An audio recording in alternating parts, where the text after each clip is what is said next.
టిప్పర్ను దొంగిలించిన ఘటన కడప జిల్లాలో జరిగింది. లారీ ఓనర్ సాంబశివారెడ్డి దగ్గర ఈశ్వర్ డ్రైవర్గా పనిచేస్తున్నాడు. గత కొంతకాలంగా తనకు 29,000 కూలీ డబ్బులు ఇవ్వలేదని కోపంతో స్నేహితుల సాయంతో యజమాని టిప్పర్ను దొంగిలించాడు. గుంటూరులో టిప్పర్ భాగాలను అమ్ముకునేందుకు యత్నించాడు. విషయం తెలుసుకుని రంగంలోకి దిగిన మైదుకూరు పోలీసులు దొంగతనానికి పాల్పడ్డ ముగ్గురిని అరెస్ట్ చేశారు.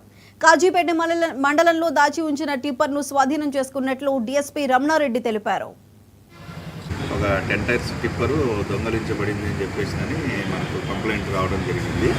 దాన్ని మేరకు కేసు నమోదు చేసి మన సిఐ రమణారెడ్డి గారు స్టాఫ్ సంబంధించిన వాళ్ళు దాన్ని ట్రాక్ చేసుకుంటా తర్వాత మన చెక్ పోస్టును చూసుకుంటా వెళ్తే కనుక అది ఎక్కడ పోయింది ఏమైనటువంటిది కూడా తెలియజేయండి. ఇందులో కొంచెం పాత హిస్టరీకి సంబంధించినటువంటి వాళ్ళను కూడా విచారణ చేస్తే ఇందులో ఒక ముద్ద అయినటువంటి ఈశ్వర్ రెడ్డి అన్నటువంటి అతను వచ్చేసి మన బ్రహ్మంగారి మఠం మండలము.